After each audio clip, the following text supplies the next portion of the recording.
Washington's struggle to avoid going off the fiscal cliff resumed in earnest today. The president moved to draw on his re-election victory for new clout with Congress. The goal, a sweeping deficit agreement to avert $650 billion in spending cuts and tax increases at the start of 2013.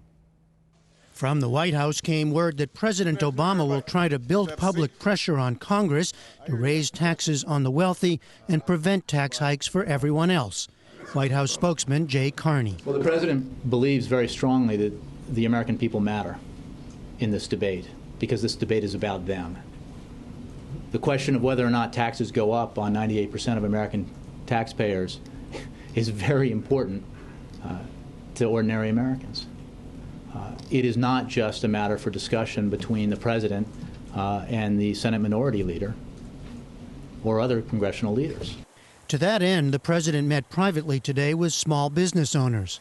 On Friday, he'll travel to the Philadelphia area to speak further on the issue. Not to be outdone, House Republicans said they'll meet with small business owners and workers in their districts, arguing against the president's plan. And in the Senate, Republican Minority Leader Mitch McConnell dismissed the president's new tactics. As we head into the fiscal cliff negotiations, my advice to the president would be, it seems like our friends on the other side are having some difficulty kind of turning off the campaign. We need to sit down and work this matter out.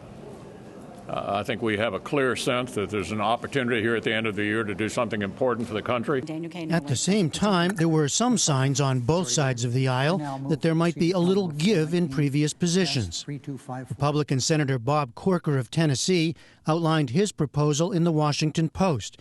He called for tax revenue increases, including a cap on itemized deductions, coupled with curbs on Social Security and Medicare benefits. Corker joined several Republican senators and House members who've suggested they might abandon a long-standing pledge not to raise taxes. But the author of that pledge, conservative lobbyist Grover Norquist, played down any hint he's losing influence. He called it, quote, a complete media-created frenzy.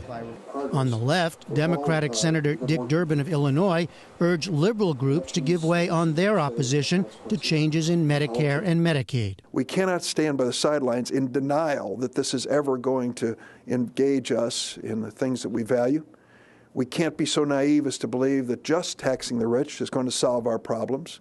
We have to look to reform and change that is significant, that preserves many of the values and programs that brought us to political life. For his part, Senate Majority Leader Harry Reid declared himself extremely hopeful, even as the end of the year and the end of the current Congress rapidly approach.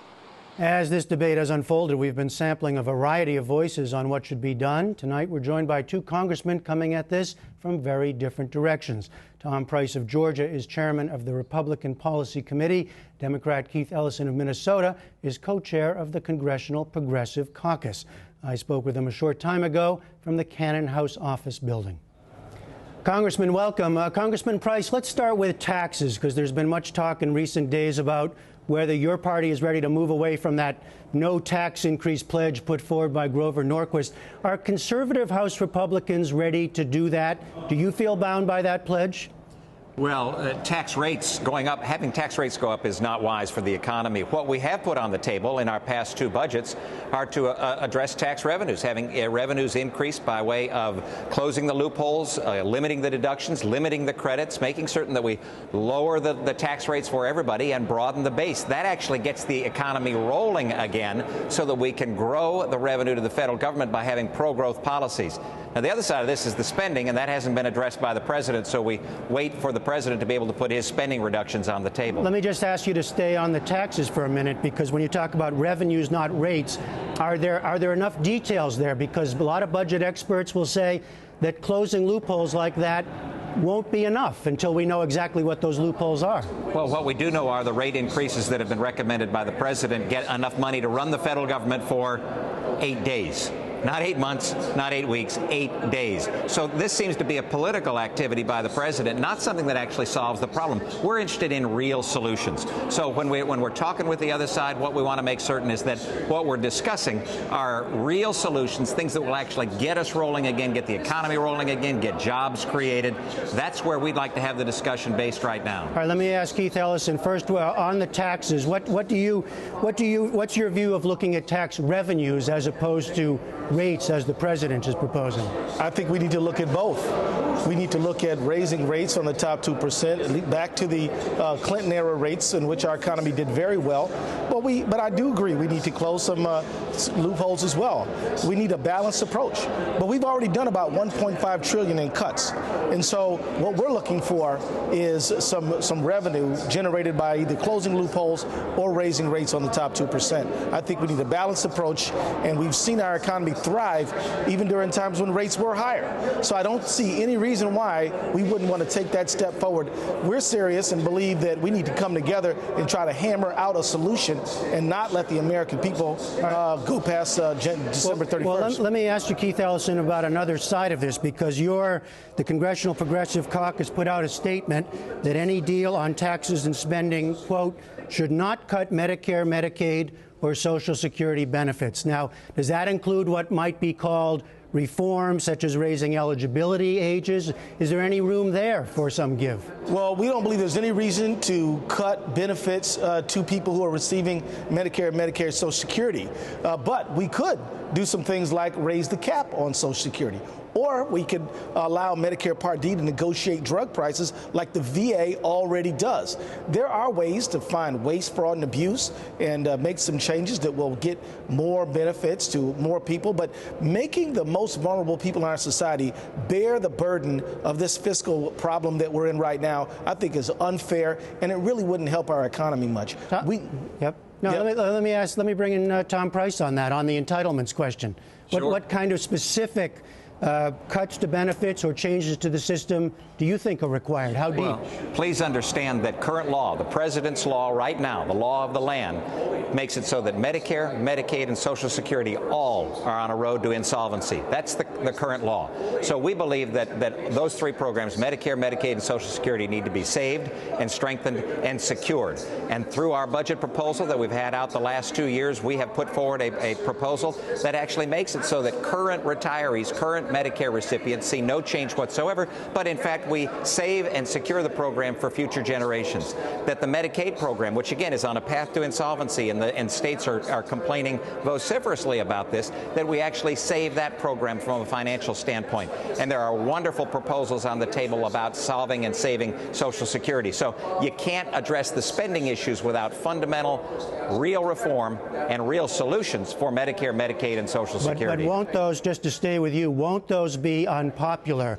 I mean, and after this election, do you think enough has changed to make those kinds of changes to the system? Well, I'll tell you what is unpopular is the insolvency of the program, is having all three programs go away. And that's current law. That's under the president's law and the law that's been adopted by this Congress previously. So what we need to do is real solutions. We're happy to talk about whatever the other side wants to talk about, whatever the president wants to talk about, as long as it's addressing real solutions. There's no reason to do the political side right now. What the American people said on November 6th is get back to Washington and solve the challenges that we have. Well, Mr. Ellison, I mean, I think everybody talks about real changes here after the election, but do you see any changes in the rhetoric or in the actual proposals that suggest that we have moved somewhat from the election? Well, you know, the things that my friend Dr. Price is talking about are things that were up for debate during the election and were roundly rejected.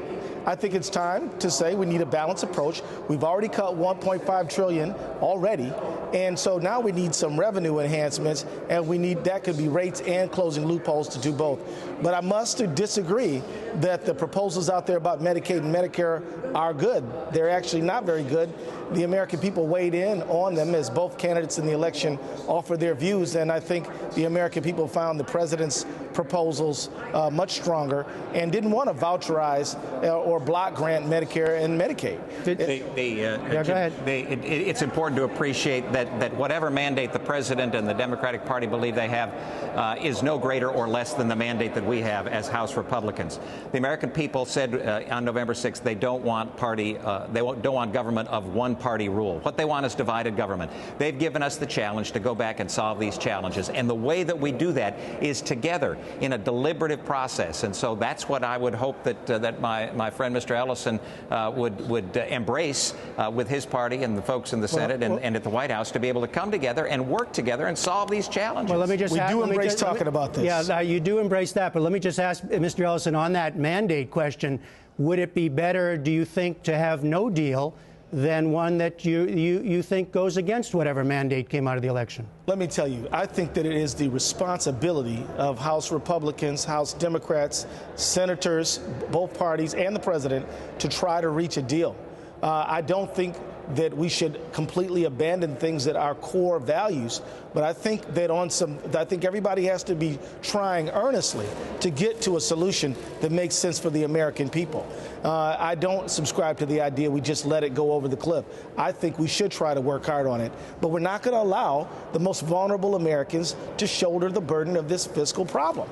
And so those two things I think we've got to struggle with, and I think Dr. Price is right. We've got to talk and continue to talk about these things, understanding that there is a solution, but it's going to require some flexibility. We've already gone for $1.5 trillion worth of cuts.